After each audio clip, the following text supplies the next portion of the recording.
Au nom du Père et du Fils et du Saint-Esprit, ainsi soit-il. Notre Père qui êtes aux cieux, que votre nom soit sanctifié, que votre règne arrive, que votre volonté soit faite sur la terre comme au ciel. Donnez-nous aujourd'hui notre pain quotidien. Pardonnez-nous nos offenses, comme nous pardonnons à ceux qui nous ont offensés. Et ne nous laissez pas succomber à la tentation, mais délivrez-nous du mal. Saint Pie X, au nom du Père et du Fils et du Saint-Esprit, ainsi soit-il. Bonsoir tout le monde, qui j'ai peut-être pas salué. Alors vous savez pas dans quoi je me suis engagé en commençant ça. Parce que c'est la troisième partie, mais ce ne sera pas la dernière.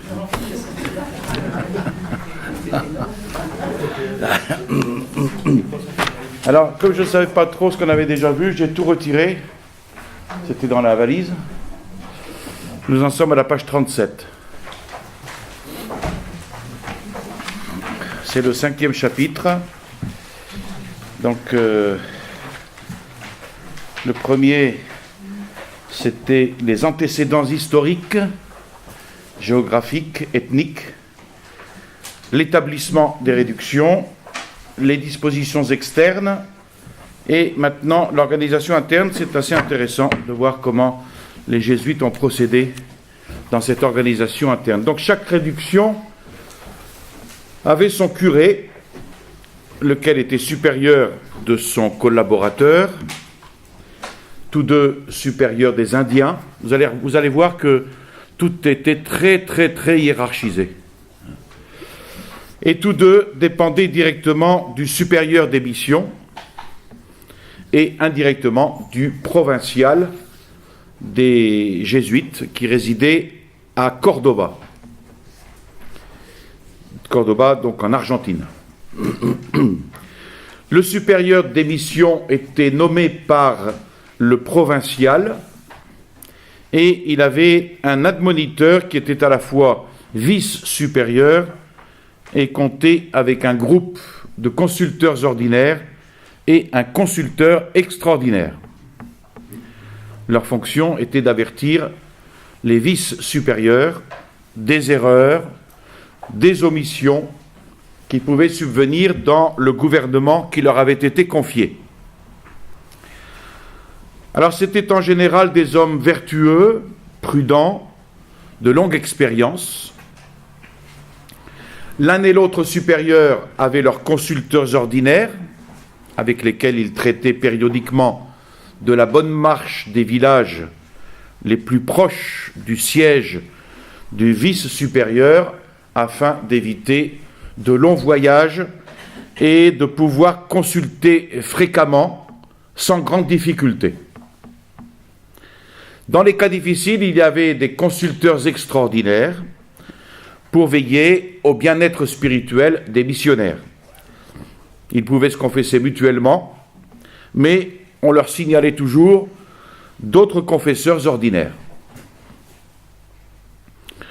Après ces diverses fonctions, il faut également signaler ce qu'on appelle les juges de procès. Alors pour les petits procès dans les villages, les curés en étaient les juges. Mais en cas d'appel, et dans les procès entre Indiens et curés de paroisse, ou entre les villages, il y avait des juges officiels. Tous les villages constituaient 4 groupes, et chacun d'eux avait un superintendant de guerre, assisté de plusieurs consulteurs. Chaque peuplement s'occupait de ses intérêts économiques, mais dans les réductions où résidaient les vices-supérieurs, à partir de 1724, ou le supérieur unique jusqu'en 1724, il y avait ce qu'on appelait un procureur des missions, avec lui 2 ou 3 pères ou frères qui s'occupaient des intérêts économiques concernant tous les villages. À l'exception des procureurs, toutes les autres fonctions ou responsabilités se renouvelaient tous les 3 ans ou tous les 6 ans, et généralement après que le provincial lui-même, ou par l'intermédiaire de ses délégués, et visitaient tous et chacun des villages. Ainsi, ils se rendaient pleinement compte des failles, des nécessités de chaque village. De son côté, le supérieur ou vice-supérieur était totalement au fait de la situation de chaque village et communiquait périodiquement les observations au provincial. C'est ce qu'on appellerait aujourd'hui de la com. Et elle était parfaite. Peut-être certainement plus qu'aujourd'hui. Quant au consulteur, au moins 2 fois par an, il devait écrire au provincial tout ce qu'il ressentait, tout ce qu'il constatait sur la manière de faire des supérieurs ou des curés de village. Donc tour à tour, même les curés et leurs collaborateurs avaient libre communication, non seulement avec leurs supérieurs, mais aussi avec le provincial et même avec le général. Puisque c'est comme ça qu'on appelle le supérieur général des jésuites, est appelé le général des jésuites. Alors, connaissant cette admirable disposition de gouvernement, on comprend mieux pourquoi les réductions furent ce que tous les esprits sereins et honnêtes reconnaissent qu'elles furent, c'est-à-dire des peuplements où la vie civile atteignit son plus haut sommet. Des peuplements chez qui le bonheur personnel et collectif n'eut ni éclipse ni déclin. Et des peuplements dans lesquels a toujours prévalu le respect réciproque de la charité chrétienne qui portèrent les esprits au calme, à la tranquillité, à la paix. Quant à l'organisation interne de la réduction, outre que chaque réduction avait son curé et au moins un collaborateur, elle avait également un correcteur, c'est-à-dire un ancien magistrat, et son conseil municipal, les surintendants. On y trouvait aussi le portier, le sacristain, qui remettait les clés chaque soir au curé. Dans la plupart des cas, le curé avait 2 collaborateurs, et dans certains, il y en eut jusqu'à 5. Mais en général, il s'agissait de prêtres malades ou âgés qui désiraient mourir dans les villages où ils avaient travaillé. Alors, dès 1665, les curés étaient de vrais curés de paroisse, avec tous les droits, avec tous les devoirs inhérents à la charge de curé. Ils étaient administrateurs des biens des Indiens, s'occupant bien sûr de tout ce qui était relatif à la marche spirituelle du village, mais aussi temporelle, économique, culturelle, sociale, militaire. La maison des pères était de clôture rigoureuse et pouvait accueillir jusqu'à 6 ecclésiastiques. On va voir plus loin quel était le programme du missionnaire, programme quotidien. En tout cas, à 4 heures du matin en été, à 5 heures en hiver, la cloche sonnait pour les pères, et une demi-heure après commençait la prière du matin, la messe. À partir de 7 heures en hiver et 6 en été, les pères, jusqu'à midi, s'en allaient de par le village, soit s'occuper des malades et des moribonds, s'occuper des jugements, assister aux délibérations des conseils municipaux, écouter les querelles des chefs, inspecter les semailles, visiter les bureaux et les ateliers. Donc le curé et son collaborateur s'inquiétaient de toutes ces nécessités, même si habituellement un des collaborateurs avait coutume de rester dans l'église. Tous les jours, durant au moins 1 heure, il enseignait aux enfants séparément la doctrine, garçons et filles, et 2 fois par semaine aux adultes et 3 fois aux personnes âgées. On considérait que la prière du matin au profit des missionnaires et l'enseignement du catéchisme pour les Indiens étaient les 2 axes sur lesquels devaient tourner les réductions. Entre midi et 13 heures, les pères faisaient durant 1/4 d'heure un examen de conscience, Ils avaient un office religieux, les litanies des saints. Après, ils déjeunaient. Un Indien avait coutume de les servir et un autre faisait la lecture durant le déjeuner. Ensuite, une sieste, qui était très appréciée des Indiens. À 14 heures en hiver ou 15 heures en été, ils reprenaient leur charge, analogue à celle du matin, jusqu'à 19 heures ou 20 heures, heure à laquelle ils demeuraient dans la maison des pères et se retiraient pour la nuit. 2 fois par an et durant 3 jours se faisait la rénovation des vœux et chaque année les exercices spirituels de Saint Ignace durant 8 jours. Le curé les faisait dans une autre réduction. Dans toutes les réductions, il y avait des exemplaires pour chacun d'un livre qui s'intitulait « Ordonnances » et qui contenait tout ce qui avait trait à l'éducation religieuse, aux soucis des Indiens, quant au spirituel, politique, économique, militaire. Chaque semaine, le curé, son collaborateur et les autres pères qu'il y avait dans la réduction devaient se réunir et lire à haute voix durant une demi-heure les ordonnances contenues dans ce volume. Voilà quelle était la vie du curé et de son collaborateur, visité plusieurs fois par an par les supérieurs et une fois par an par le provincial. Alors, aussi bien pour le projet spirituel des pères que pour celui des Indiens,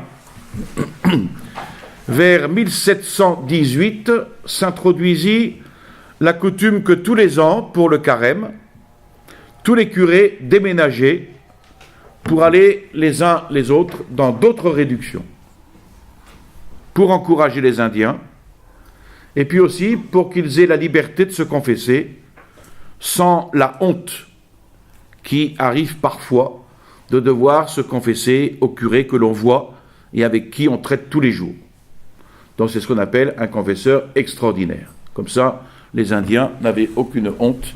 Le prêtre qui arrivait pendant le carême, ils ne le connaissaient pas. Donc c'était plus facile pour eux de se confesser. Les curés, comme leurs collaborateurs, étaient mutés en général tous les 5 ou 6 ans, même s'il y eut quelques cas comme le père Sepp, Pétola et Mestivo, qui sont restés 20 ans ou plus dans une même réduction.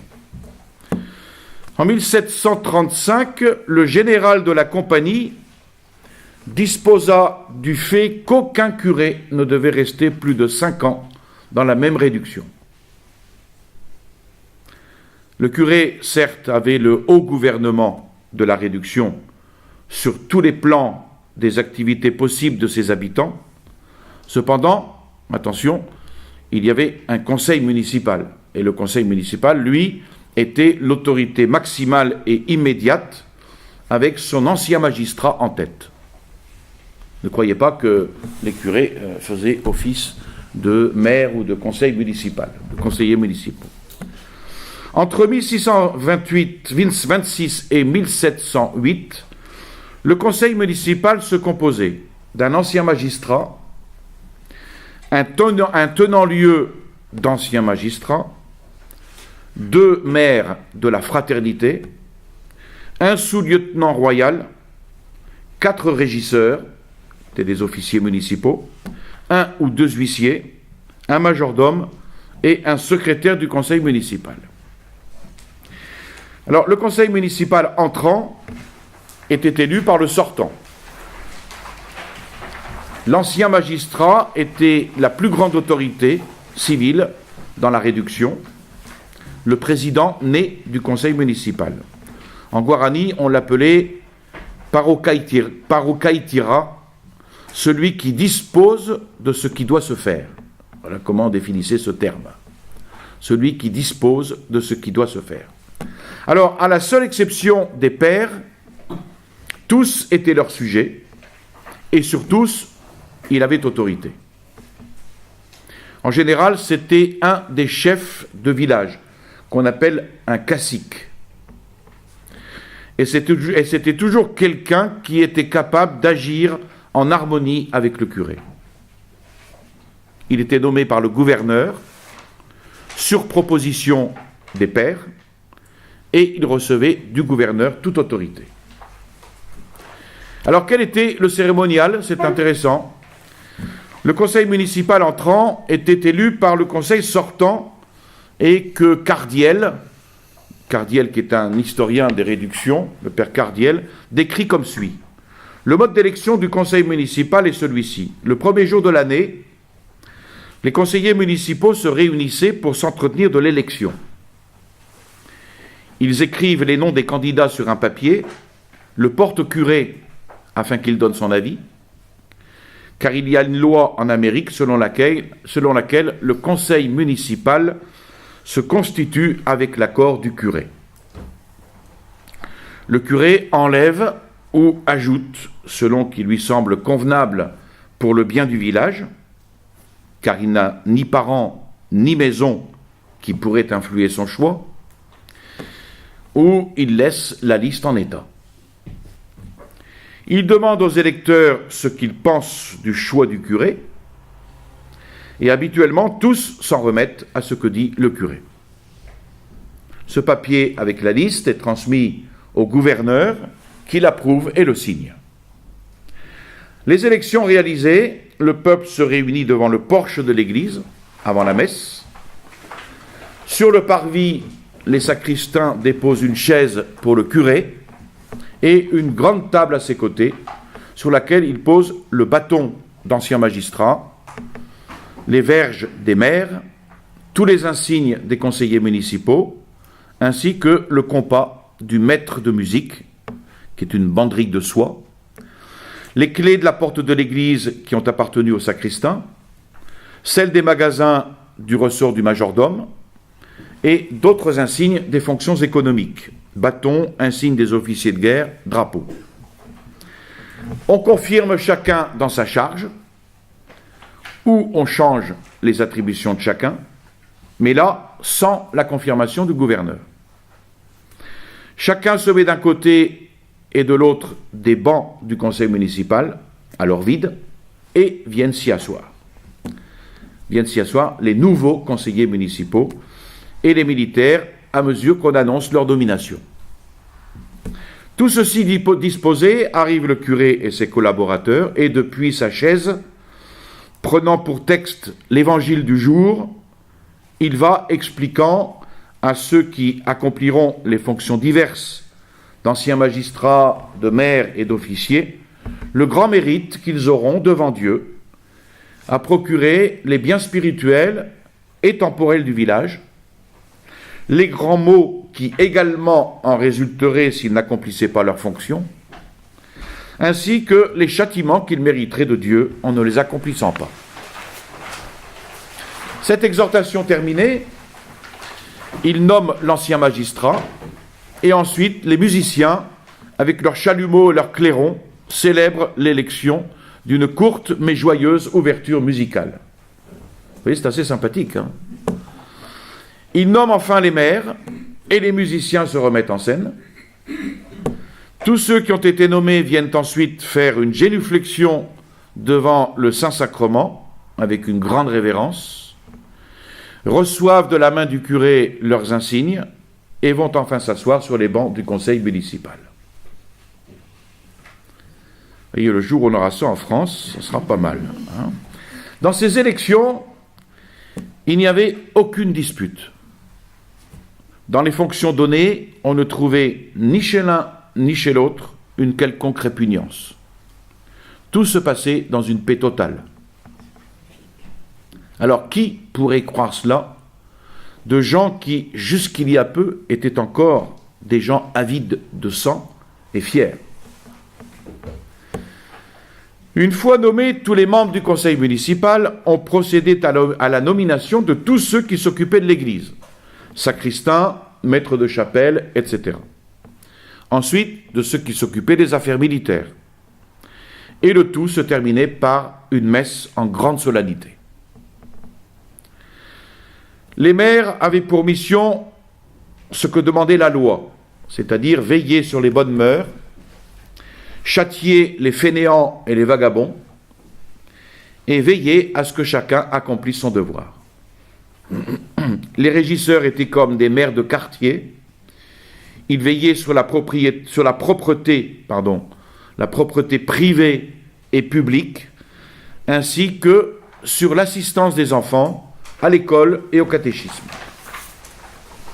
Le majordome était le procureur du village, responsable des biens de la communauté. Il avait comme auxiliaires les comptables, les agents du fisc, les commerçants. Et toutes ces charges étaient officiellement reconnues par les autorités locales. Tous œuvraient avec pleine liberté et autonomie dans la sphère de leurs attributions, bien que sous le contrôle, la supervision et la direction du curé. Alors, en plus des pères et des conseillers municipaux, il y avait dans chaque village un facteur de très grande importance, donc les caciques, dont on a parlé tout à l'heure. C'est-à-dire, caciques, c'est les chefs de tribu. Les conseillers municipaux étaient toujours élus parmi la noblesse du peuple. Noblesse qui était constituée par les caciques et les membres de leur famille.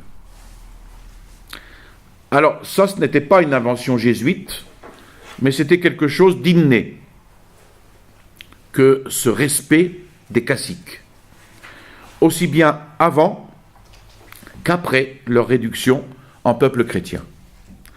Les caciques, qu'on appelait Tubicha en Guarani, et les Indiens Mboya, étaient donc les nobles et les sujets.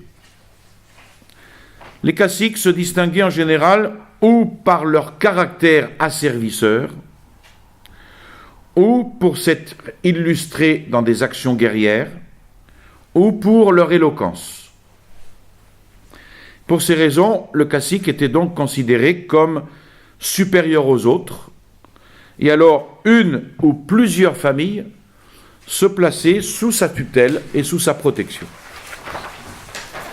La fonction de cacique passait de père en fils chez les Guarani, mais les caciques étaient abandonnés par les Mboya s'ils n'étaient pas capables de les garder en tutelle avec succès.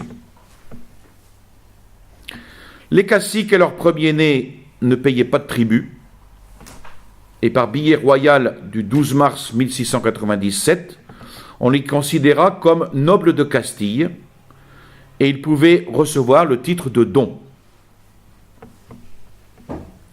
Dans chaque village, il pouvait y avoir aux alentours de 50 personnes ayant fonction de caciques et autant de caciques. Ces caciques, après le curé et le conseil municipal, étaient donc la plus grande force dans l'organisation des villages, puisque chacun d'eux veillait sur ses sujets. Il y eut même jusqu'à une noble émulation entre les uns et les autres pour éviter tout ce qui était condamnable et pour réaliser ce qui était digne d'applaudissement. Par exemple, en 1657, le village de Lorette était divisé en quartiers et chaque quartier comprenait un groupe de caciques. La constitution des quartiers dans lesquels se groupaient un certain nombre de caciques obéissait à l'idée de laisser ensemble tous ceux qui avaient un lien de parenté et d'en éloigner les étrangers, en consonance avec les antécédents indigènes. Et sur cette bonne harmonie entre les pères, le conseil municipal et les caciques, s'appuyait toute la prospérité spirituelle et matérielle des réductions. C'est pour ça que j'insiste un peu sur ce point, parce que c'était vraiment sur cela que reposait la prospérité matérielle et spirituelle des réductions, et ce n'était pas une tâche facile que celle de prévoir les malentendus, de concilier les intérêts opposés et de rendre tout le monde content. Et pourtant, c'est ce qui est arrivé, malgré tout, dans les réductions. Alors, la vie spirituelle était l'âme des missions. Dans les villages guarani, l'intérêt maximum se concentrait sur Dieu et sur les choses de Dieu. Des églises imposantes, avec 5 nefs, magnifiquement ornées. Chaque messe était célébrée avec pompe, avec splendeur. Et tout cela n'était pas pour rien, vous allez voir. C'est l'excellence qui présidait à tout le culte divin. Pourquoi? Parce que justement, il fallait toucher, il fallait éblouir l'esprit des Indiens. Il fallait les élever. Et on élève une âme par la beauté. Donc l'art avait une importance considérable. La musique, la sculpture, etc. Et pour ces Indiens qui étaient à peine sortis des bois, d'un matérialisme assez grossier, ce culte extérieur les attachait aux choses visibles, aux choses tangibles, qui les poussait en quelque sorte à assister avec plus de volonté et plus de respect au Saint-Mystère. Le curé et son collaborateur célébraient la messe tous les jours, servis à l'autel majeur par 4 acolytes en soutanelle et surplis. Durant la messe, les musiciens jouaient de divers instruments, accompagnés par l'orgue. Les évêques, qui souvent visitaient les réductions, ont encensé publiquement leur ferveur pour le culte. Benoît XIV, le pape Benoît XIV, a même proposé plus d'une fois comme modèle l'église guaranitique. Le roi Philippe V félicita pour cette même raison le provincial du Paraguay. Alors, sur la tactique des missionnaires vis-à-vis des Indiens, on a parfois écrit « Plutôt que de parler à leur entendement, on parlait à leurs yeux ». Alors c'est vrai et faux, parce que même si leur capacité intellectuelle était assez réduite, les classes quotidiennes de religion, les prédications ne manquaient pas. Et même si les Guaranis, même après de nombreuses années passées dans les réductions, étaient assez réduits intellectuellement parlant, cependant dans leur immense majorité, les missionnaires se dirigeaient avant tout et surtout à leur entendement. L'enseignement du catéchisme pour enfants et adultes fut toujours une des préoccupations primordiales des missionnaires. Il fut le fondement rationnel de la foi et par conséquent de la piété des indigènes des réductions. Chaque jour, à 17h en hiver, à 16h en été, la cloche sonnait. Les enfants l'appelaient Tagne, la cloche. Les enfants qui passaient l'âge scolaire, travaillaient dans les ateliers ou dans les champs, laissaient toutes occupations, s'en allaient chez eux, revêtaient leurs plus beaux costumes et accouraient à l'église. On n'insistait pas au catéchisme n'importe comment, dans n'importe quelle tenue. À leur place, ceux qui avaient les voix les plus claires commençaient le Notre Père et d'autres prières que tous répétaient. Et ensuite, on commençait le catéchisme en questions et réponses chantées. Le catéchisme était enseigné en chant. Ça se comprend très bien quand vous enseignez une chanson à un enfant, vous le retrouvez dans la rue fredonnant sa chanson. Et c'est comme ça que ça rentrait. Le catéchisme rentrait comme cela. C'est ce qu'on a appelé la superbe pédagogie des jésuites. Donc le premier chœur chantait « Y a-t-il un Dieu ?» Et l'autre chœur répondait en chantant « Oui, il y a un Dieu », et ainsi jusqu'à la fin. Le catéchisme était bref, composé à sa manière par un concile de Lima. Le catéchisme terminé pour les enfants, c'était au tour des adultes. Le père enseignait la doctrine, une croix à la main. Ensuite commençait le chapelet annoncé par la cloche. Les enfants se rendaient au patio, on leur donnait une ration de viande, et tous criaient alors « Tupa ponderao, Cheruba, Dieu vous garde mon père ». Et ils retournaient chez eux. L'enseignement de la doctrine donné par les jésuites était tel que les Indiens savaient mieux la doctrine chrétienne que les Espagnols de 40 ans. Et comme l'écrivit le père Péramas, les autels, les prières, les génuflexions, les pénitences pour les fautes commises, les cierges allumés en signe de foi vive, les prières publiques sont comme une voix animée et vivante de notre piété, un stimulant qui insensiblement élève notre esprit aux choses célestes. Alors, non seulement les enfants, mais aussi les hommes, les mères de famille, les autorités de la ville, assistaient quotidiennement à la messe, sans y être d'aucune manière obligés. Il régnait un grand silence pendant la messe. Beaucoup s'approchaient du sacrement de pénitence, de l'Eucharistie, avec une certaine fréquence et de grandes preuves de piété. À la fin de la messe, l'action de grâce était commune, à l'aide d'une formule préparée qu'un des chanteurs lisait à genoux devant le maître-autel. Quand les Andiens devaient entreprendre un long voyage, ils purifiaient leurs âmes par une bonne confession, ils recevaient le Saint Viatique, la Sainte Communion, et une fois de retour, sollicitaient les mêmes sacrements. Alors, en plus de la spacieuse église paroissiale, il y avait dans les champs des chapelles éparpillées pour permettre aux Indiens, travaillant dans les champs, d'accomplir leurs exercices religieux, spécialement pour ceux qui gardaient les fermes et les troupeaux. La Sainte Messe était l'acte religieux par excellence, avec assistance libre en dehors des jours de précepte. Quant à l'extrême onction, si par la faute des domestiques ou des médecins qui n'avaient pas avisé à temps, quelqu'un mourait sans les sacrements, le coupable recevait une série de coups de fouet qui était le châtiment ordinaire. Les baptêmes s'administraient avec solennité le dimanche. Dans certaines réductions, il y avait jusqu'à 16 à 20 baptêmes chaque dimanche. Les missionnaires s'efforçaient également de donner aux Indiens une haute idée du mariage.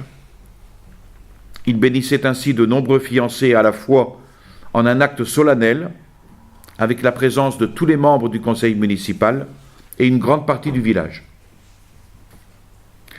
Pour augmenter la piété des Indiens, il y avait dans le village 2 confréries, une de la Très Sainte Vierge et une de Saint-Michel. Y entraient seulement ceux qui avaient donné des preuves au sujet de leurs mœurs. Par règle, ils se confessaient et communiaient chaque mois. Le jour de l'invocation de la Très Sainte Vierge et de Saint-Michel se célébrait avec une grande solennité, vêpres solennelles et danse non pas dans l'église, mais sur la place de l'église. Messe solennelle, sermon, et l'après-midi, réunion au cours de laquelle le père lisait les statuts et les expliquait. Il signait ensuite une feuille d'entrée dans la confrérie. Il portait cette feuille au cou, dans une curieuse bourse, afin qu'il soit bien reconnu comme esclave de la Très Sainte Vierge, et les autres comme vénérateurs spéciaux de Saint-Michel. De partout, on donnait les témoignages que les confrères communiaient et se confessaient tous, qu'ils étaient de bonnes mœurs et un exemple pour tout le reste du village. Et grâce à ces confréries, la dévotion au Saint-Rosaire allait croissant, de pair avec une réforme notable des mœurs.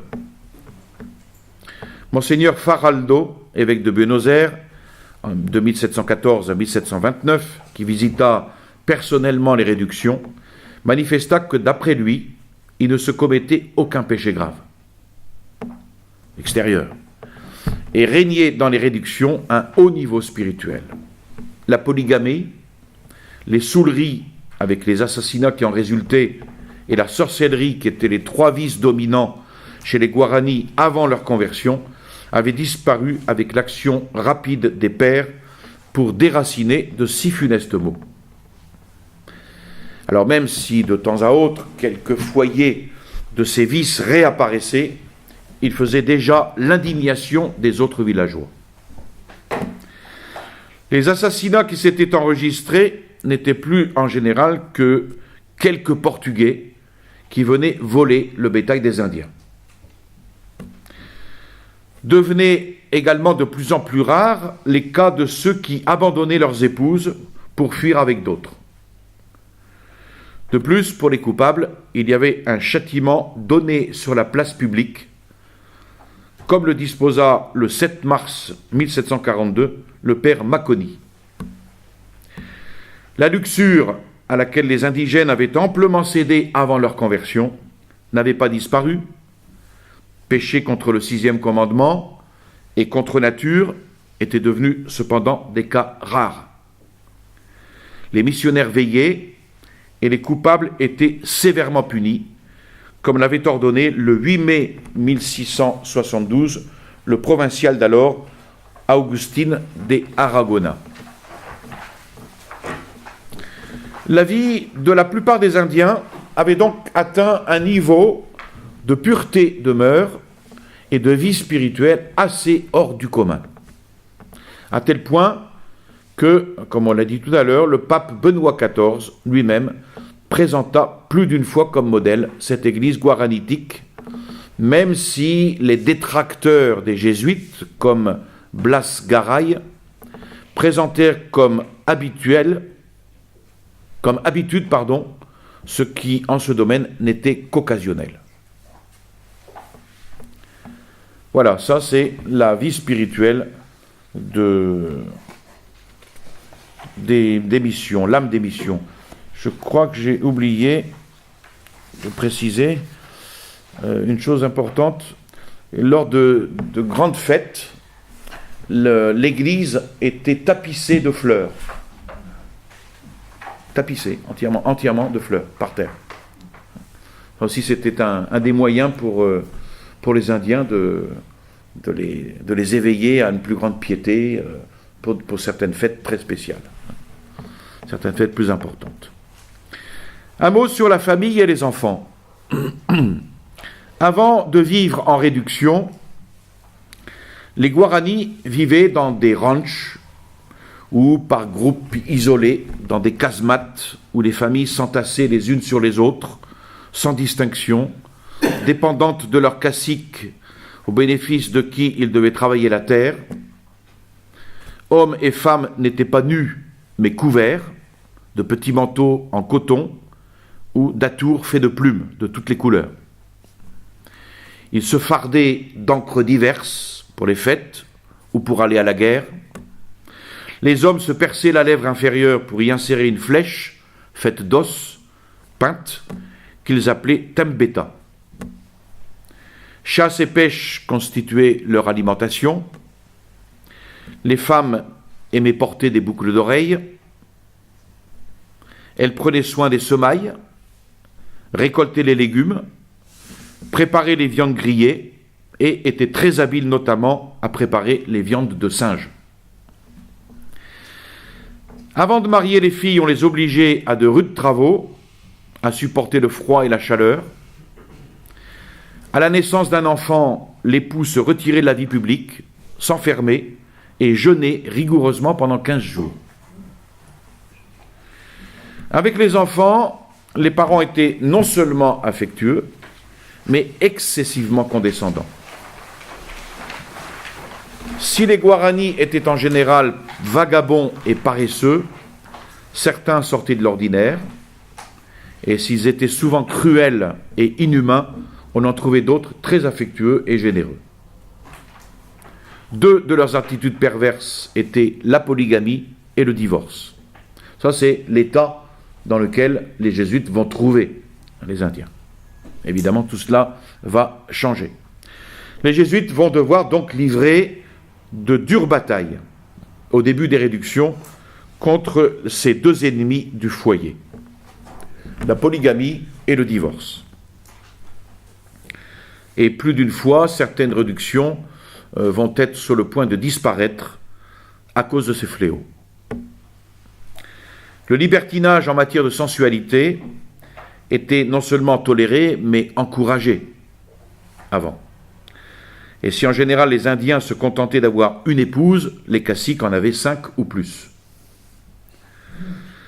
Un des aspects à souligner, c'est que les missionnaires sont arrivés à ce que la totalité des foyers deviennent des modèles d'amour chrétien et d'union entre époux, des modèles d'indissolubilité du lien matrimonial.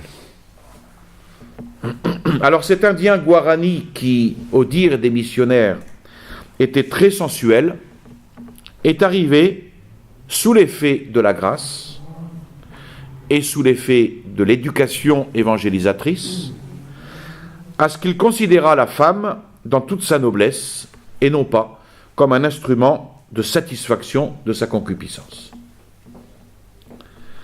Les missionnaires poussaient au mariage dès l'âge de 17 ans pour les garçons et 15 ans pour les filles. Au cours du XVIIIe siècle, dans quelques réductions, la coutume était de 16 et 14 ans.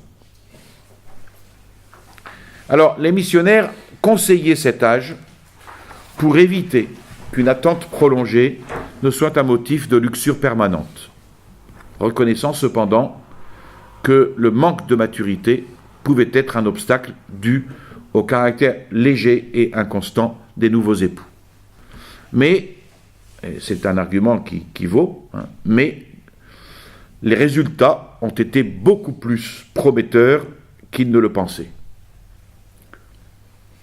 Ces mariages se faisaient avec une grande solennité. Et contrairement à ce qu'on pourrait penser, les Guaranis n'étaient pas très féconds. Entre 1715 et 1735, on enregistrait 5 enfants par famille. Les missionnaires dans l'éducation veillaient fortement à la séparation des garçons et des filles. Même à l'église, les fidèles étaient séparés, hommes d'un côté, femmes de l'autre, de même pour les enfants. Et plus encore, les hommes et les garçons entraient par une porte déterminée et les femmes et les filles par une autre. Tout cela contribua évidemment grandement à l'honnêteté des mœurs, à la modestie et au silence dans l'Église. Peut-être qu'à Marseille, on pourrait tenter cela pour obtenir le silence. Encore que les femmes entre elles, ce serait peut-être difficile. Les messieurs, ça parle aussi. Oui, non, mais je dis ça parce que je ne vise personne, mais à peine. Mais les hommes aussi, rassurez-vous. Il y en a aussi à qui on fait des remontrances et qui n'en tiennent pas souvent compte non plus.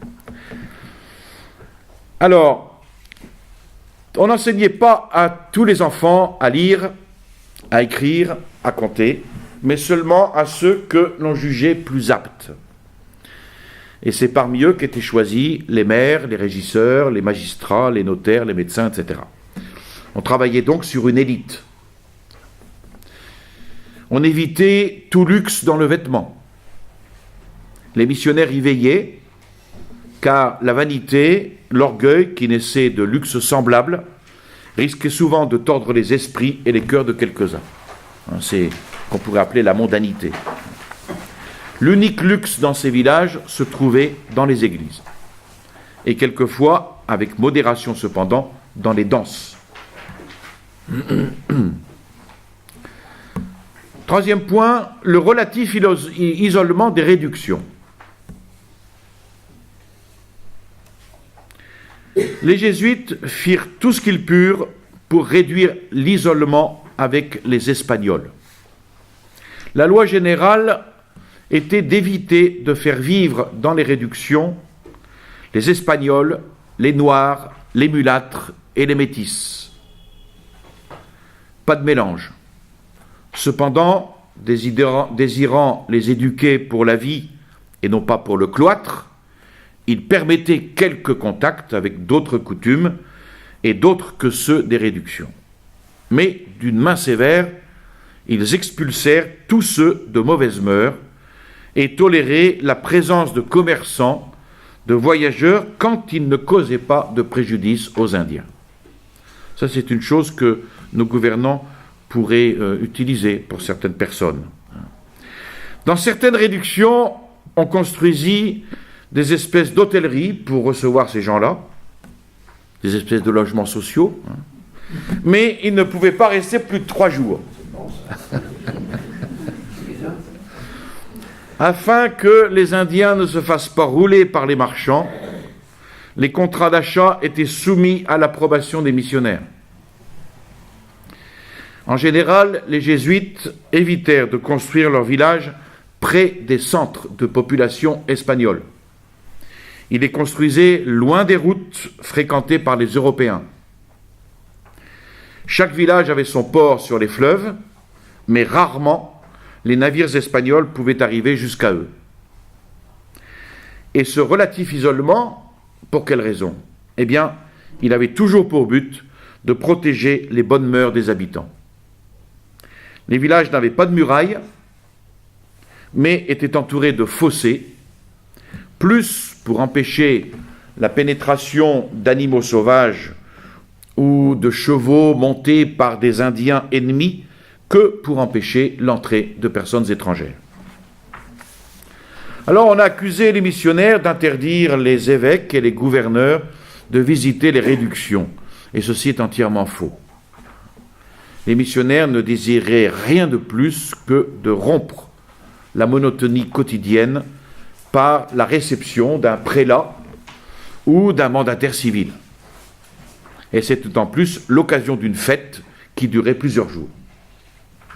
À peine y eut-il un gouverneur au Paraguay qu'il y eut des visites personnelles. Ainsi, on a noté les visites de plusieurs gouverneurs, Hernán Darias, Manuel de Frias, Luis de Céspedes, Geria et Martín de Ledesma. Un mot sur le missionnaire. Toujours dans cette organisation interne des réductions. Avant d'envoyer des missionnaires, on vérifiait deux qualités particulières. Une très solide vertu,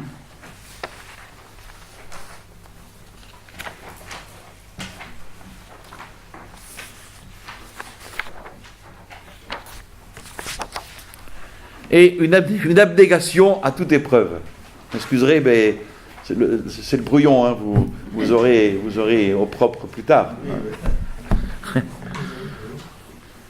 Donc, une très solide vertu et une abnégation à toute épreuve. Il y a un jeu de piste, mais il est assez facile quand même. Hein. Il y eut seulement quelques cas entre 1610 et 1767, hein, parce que les 1610 et 1767, c'est vraiment le début et la fin des réductions.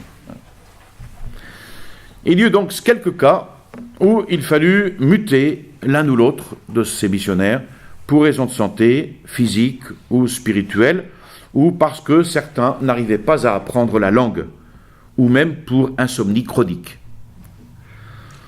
Il y eut quelques misères, évidemment, mais si limité seraient oubliés les missionnaires d'une sainteté héroïque et d'un esprit de sacrifice à toute épreuve. Quelle était la vie du missionnaire? 4 heures du matin, levé. 4h15, Angélus pour tous. 4h30, oraison. 5h15, le portier ouvrait la porte au sacristain, au cuisinier. 5h30, la cloche à tout le village donnait le signal de la fin de l'oraison. Après la messe, les missionnaires visitaient les malades, écoutaient les confessions. 12h15, on sonnait l'examen de conscience. Déjeuner, sieste. 14h, cloche pour les vêpres.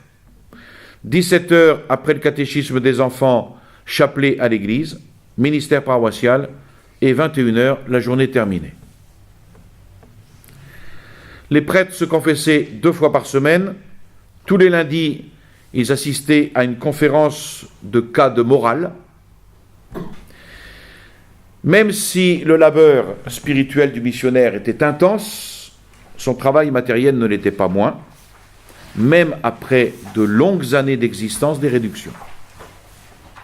Même après 100 ans d'existence, les missionnaires avaient encore d'immenses difficultés, car jamais l'Indien ne put se défaire totalement d'un certain infantilisme congénital et d'un manque total de sens de la responsabilité. C'est vraiment l'esprit de sacrifice, une sollicitude permanente et malgré tout une grande docilité de la part des Indiens qui permettait souvent à 2 prêtres seulement de pouvoir gouverner 5, 6 à 7 000 habitants. Et pourtant, cette immense machinerie fonctionnait comme une horloge. Les débuts furent très difficiles, mais une fois gagnée l'affection des Indiens, ces derniers se livraient avec une générosité touchante aux missionnaires.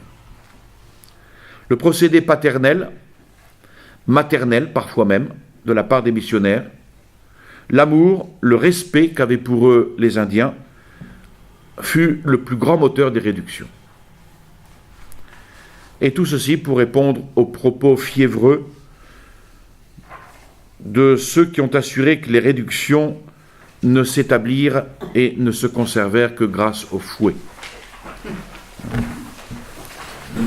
Tous les anticléricaux habituels que l'on trouve ont dit que ces missions ne marchaient qu'à coups de fouet. Alors, chapitre 6, les missionnaires des Guaranis. D'abord, l'organisation jésuitique. Ce ne sont pas les jésuites qui, les premiers, sont arrivés dans l'ordre chronologique, mais l'histoire prouve que par leur action ferme et persévérante, ils ont été les premiers dans l'ordre du succès et dans l'ordre du mérite. Alors, avant eux, il y avait eu les franciscains et les dominicains qui en avaient eu l'idée et qui avaient d'ailleurs commencé quelques réductions. Déjà avec le deuxième voyage de Christophe Colomb, en 1493, donc le deuxième voyage, avec ce deuxième voyage arrivaient les premiers franciscains qui, depuis la République dominicaine, sortirent en expédition dans les régions voisines. Cortés, le conquérant du Mexique, à peine avait-il assis sa puissante influence en terre mexicaine, avait demandé des franciscains. Et c'est ainsi qu'arrivèrent le frère, on les appelle frères, mais son père, ici, Pedro de Gante, en 1524, et frère Martin de Valence, avec 12 autres franciscains. Il fondait donc en 1525, je rappelle que les réductions jésuites des Guaranis ont commencé en 1610, donc on est un siècle avant déjà. Il fondait en 1525 le couvent de Cuernavaca. On dit qu'en 1540, ils avaient déjà baptisé plus de 9 millions d'indigènes. Et du frère Toribio de Motolina, on assure qu'il baptisa plus de 400 000 indigènes à lui tout seul. Le Honduras, le Yucatan, le Nicaragua, Costa Rica vont bénéficier du travail apostolique des franciscains, notamment avec Monseigneur Juan de Zumarraga, qui était le premier archevêque américain.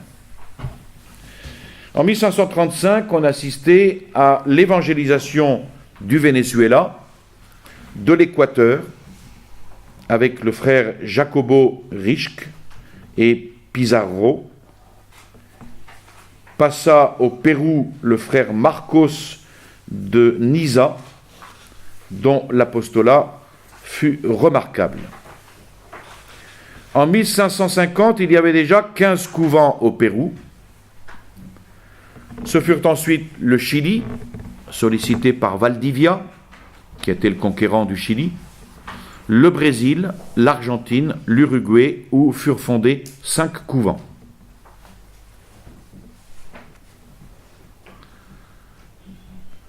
Parmi les franciscains remarqués, il y eut Francisco Solano, qui est devenu saint, Saint Francisco Solano, Trejo et Sanabira. Puis, avec Pedro de Mendoza, quelques-uns dès 1536 au Paraguay, notamment Fray Luis Bolaños, qui baptisa à lui seul plus de 30 000 indigènes dans les villages paraguayens, à Jaguarón, Itati, Caazapa.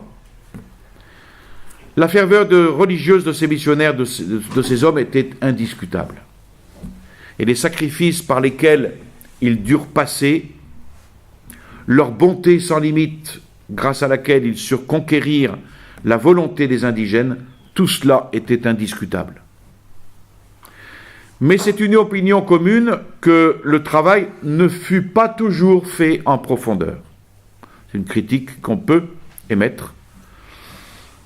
Peut-être pour avoir cédé plus à l'inspiration du moment qu'à la recherche des moyens plus efficaces, bien que plus lents. Ce qu'on ne verra pas cela chez les jésuites. En 1510, ce sont les dominicains à Haïti et Mexico. Ils s'insurgèrent contre l'esclavage des Indiens, spécialement avec Las Casas, et c'est à lui qu'on doit la grande charte des droits des Indiens à la liberté.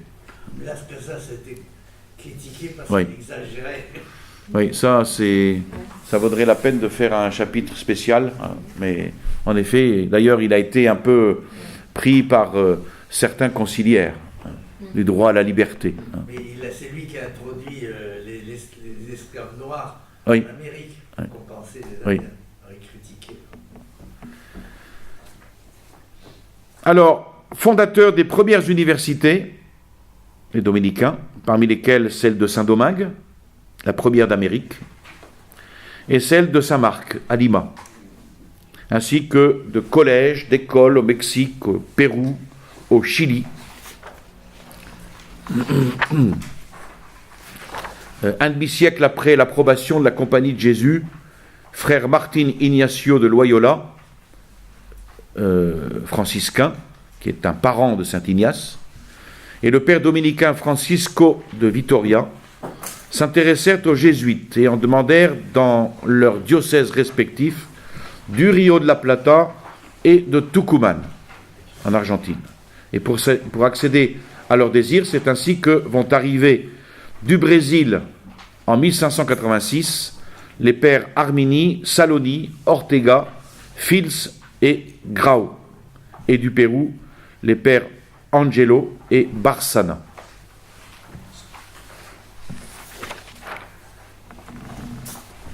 En 1593, une expédition venait du Pérou avec les pères Romero, Monroy, Viana et Lorenzana.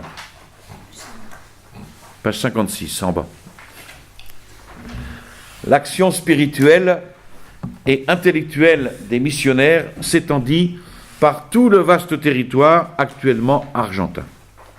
Ils fondèrent l'université de Cordoba, ouvrirent les collèges secondaires à Santa Fe, Tucumán, Cordoba, Santiago del Estero, Buenos Aires, Salta, La Rioja, Corrientes, Asunción, San Juan, Mendoza, San Luis, qui sont les principales villes d'Argentine actuellement. Et c'est seulement vers 1586 donc, qu'arrivèrent les jésuites, et c'est en 1609 que commencèrent les réductions jésuites en terre guarani.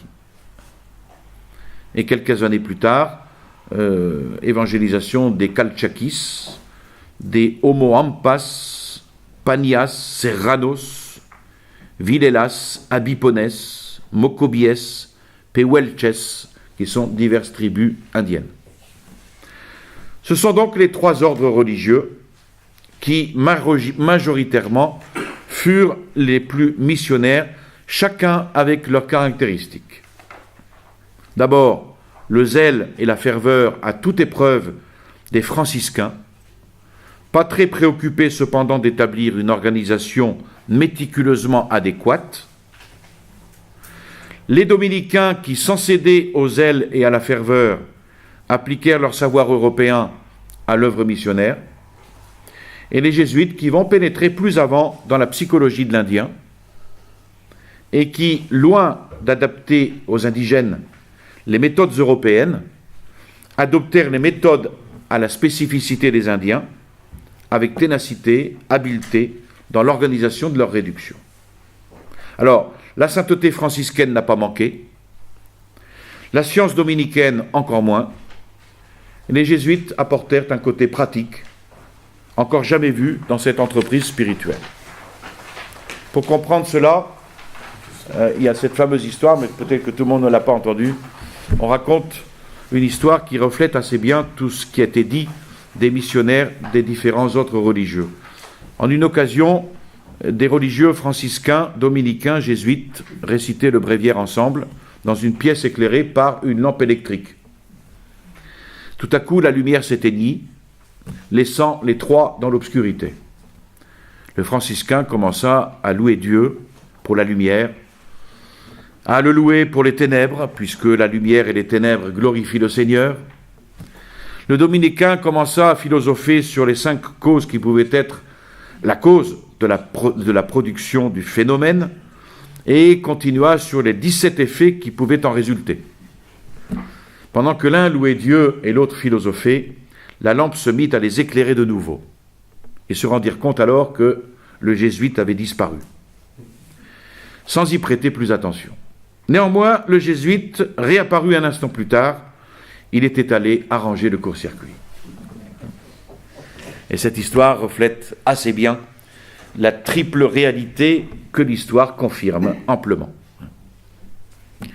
Saint Ignace adopta, comme dans une armée, l'unitarisme très rigide, mettant tous les rênes entre les mains d'un général, de manière à ce qu'il puisse gouverner de manière directe ou indirecte sur tous ses religieux. Élu à vie, il avait à ses côtés un corps d'assistants. L'organisation fortement centralisée était sans doute la plus efficace et devait forcément donner des résultats si les hommes choisis étaient les personnes adéquates. Et ce fut le cas pour la province du Paraguay, appelée ainsi dès 1607, mais qui comprenait ce qu'est aujourd'hui l'Argentine, le Chili, le Paraguay, l'Uruguay et une partie sud-est de la Bolivie. Les supérieurs qui gouvernèrent la province du Paraguay durant le XVIIe siècle furent le père Diego de Torres, le père de Oñate, le père Nicolas Duran Mastrilli, le père Francisco Vázquez Trujillo, le père Diego de Boroa, Lupercio de Zurbano, Juan Bautista Ferrusino et Juan Pastor, etc.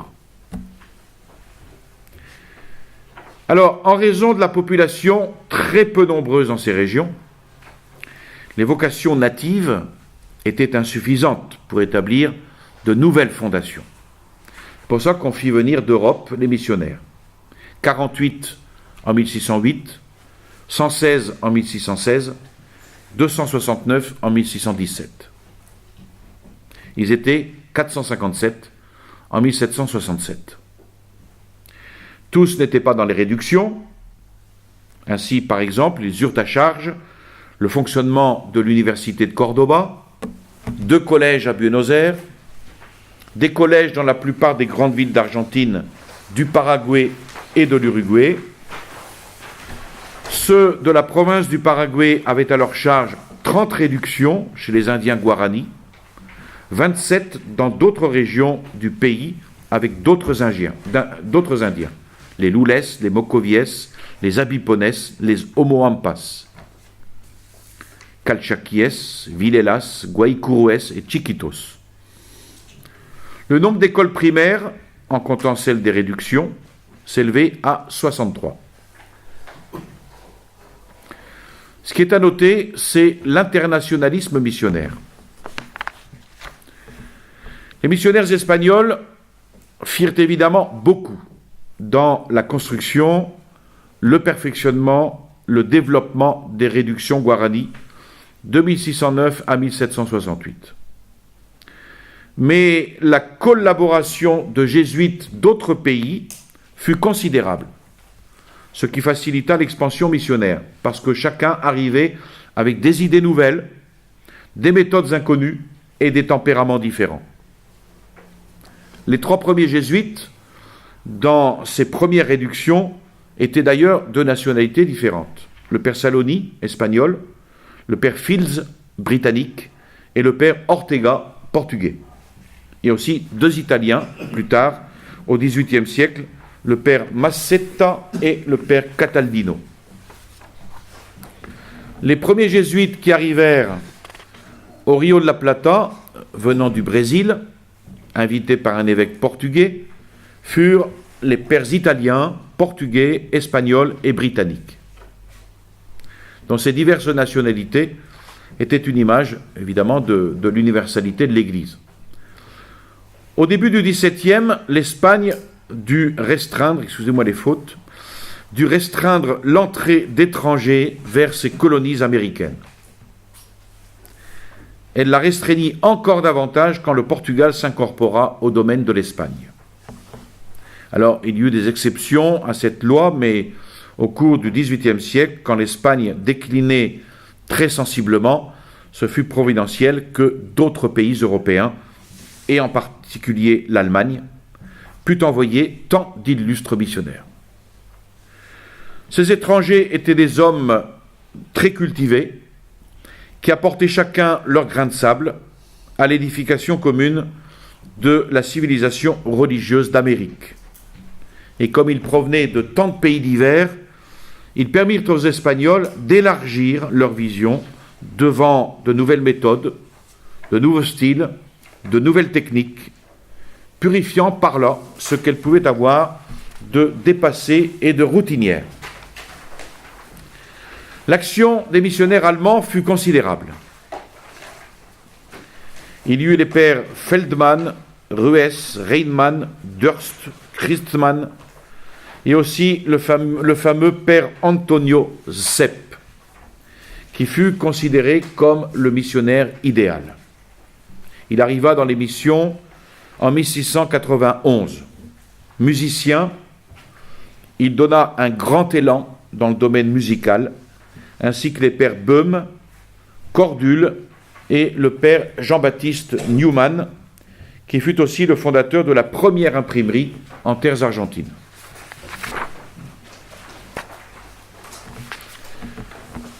Quelques années plus tard, il y eut deux frères missionnaires remarquables par leur habileté, page 60, et qui laissèrent derrière eux un immense travail. Le frère Enrique Peschke, médecin et pharmacien, et le père Juan Kraus, architecte. Plus tard vont arriver dans les missions des hommes de grande réputation spirituelle et intellectuelle, le Silésien Florian Bauck, le Suisse Antonio Betschon, l'Autrichien Briniel, Martin Dobris-Schoffer, apôtre des Abipones, etc. À tous ces pères, il faut ajouter les frères coadjuteurs, dont certains étaient des experts en travaux manuels, en professions artistiques, tissage, je vous ai mis les noms des pères, chirurgie, ébéniste, ferronnerie. Juan Wolf, musicien, était aussi fabricant expert en violon et architecte de renom. Les missionnaires allemands dans les réductions Guarani ont donc donné un très grand élan à la vie civile et religieuse. On verra plus tard que les Indiens vont construire eux-mêmes leurs instruments de musique, etc. Donc, grand élan à la vie civile et religieuse, mais aussi grand élan aux arts et à l'industrie. Sans minimiser en rien l'action des Espagnols, il faut reconnaître aux Allemands une cohésion plus grande, une persévérance plus grande et une vigueur sans égale. Ça, ce sont quelques qualités des Allemands, qui caractérisaient les réductions jusqu'à l'expulsion des Jésuites. Les premiers franco-belges arrivèrent avec l'expédition en 1616, puis en 1628, avec le père Sobrino, et en 1640, avec un groupe très sélectionné parmi eux, le père Dutoit, célèbre par son Histoire du Paraguay. Alors, l'appui que la France donnait aux Pays-Bas contre l'Espagne, entre 1640 et 1690, fut la cause des difficultés que rencontrèrent de nombreux missionnaires pour passer en Amérique. Le frère Claudio de Flores fut le premier Français à travailler comme jésuite au Rio de la Plata. Le père Pedro de Oñate a dit de lui qu'il était très mortifié et bon religieux, très obéissant, ébéniste et maçon, et très habile pour tous les métiers de maison. En 1616 arrive le père de Bocher, de la province franco-belge. Avec le bienheureux Roque González, il commença la conversion des Indiens d'Uruguay. À signaler aussi, en bas de la page 60, la présence du père Louis Berger d'Abbeville, insigne musicien et peintre, du frère Jacques Lollier de Béthune, le père Blende, un des plus grands missionnaires du XVIIIe siècle, qui fut l'un des héroïques explorateurs du chemin qui permit d'unir les missions Guarani aux Chiquitos, page 61. Entreprise au cours de laquelle il fut assassiné par des Indiens sauvages. À noter également l'arrivée en 1729 de l'un des plus grands missionnaires, le père Chaumet de Douai, le père Sauveur Colombo de Martigny, en Suisse, réputé brodeur. C'est lui qui va enseigner entre 1753 et 1767 la broderie aux Indiens, qu'ils apprirent d'ailleurs à la perfection. Après les Allemands et les Franco-Belges, il convient de signaler ceux qui provenaient de la péninsule italique. Parmi eux, d'insignes missionnaires, dont certains dotés d'habiletés techniques extraordinaires. Parmi eux, quelques-uns furent des grands de la première heure, les pères Romero, Macetta et Cataldino. À noter également le père Antonio Ripari, qui après avoir été un missionnaire exemplaire parmi les Guarani, souffrit lui aussi une mort glorieuse aux mains des sauvages Chiriguanos. Les deux grandes expéditions de jésuites italiens furent celles de 1690 et 1697.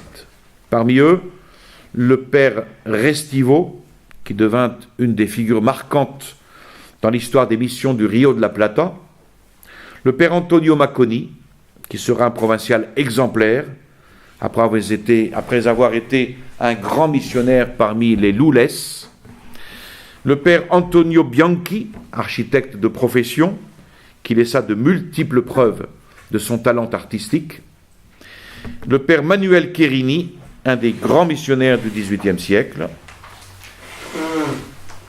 et je termine sur les grands missionnaires, même si c'est une petite introduction parce qu'on va pas les voir.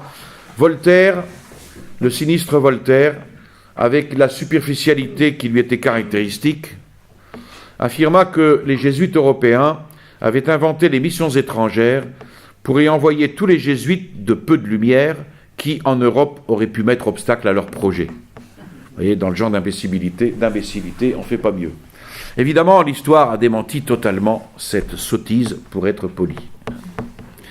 Il faut noter avec évidence la particulière envergure spirituelle et intellectuelle dont firent preuve la majorité des missionnaires qu'il y eut dans ces réductions de 1610 à 1767. Des hommes très cultivés. Le seul fait d'abandonner les chaires et les pupitres européens, ainsi que la vie en commun dans les centres et avec des gens d'égale culture ou analogue, ça suffit à montrer clairement la prestance spirituelle et apostolique qui habitait ces jésuites. L'abandon total de leur personne, la donation totale de leur personne. Il était courageux de leur part de quitter ce qu'ils laissaient, encore plus courageux d'aller s'enterrer à vie au milieu des forêts sauvages, tout en apportant une solution à des problèmes qui n'étaient guère faciles. Connaître la langue de l'Indien et connaître la psychologie de l'Indien. La connaissance de la langue était en effet une condition indispensable pour pouvoir être envoyé dans les réductions. Et puis, dans la connaissance de la psychologie de l'Indien, on peut dire que ces jésuites ont été très experts. Alors, nous verrons ces grands missionnaires et la suite la prochaine fois. C'était un peu plus long, veuillez m'excuser. Je vous salue Marie, pleine de grâce, le Seigneur est avec vous. Vous êtes bénie entre toutes les femmes, et Jésus, le fruit de vos entrailles, est béni. Sainte Marie, Mère de Dieu, priez pour nous pauvres pécheurs, maintenant et à l'heure de notre mort, ainsi soit-il. Au nom du Père et du Fils et du Saint-Esprit, ainsi soit-il.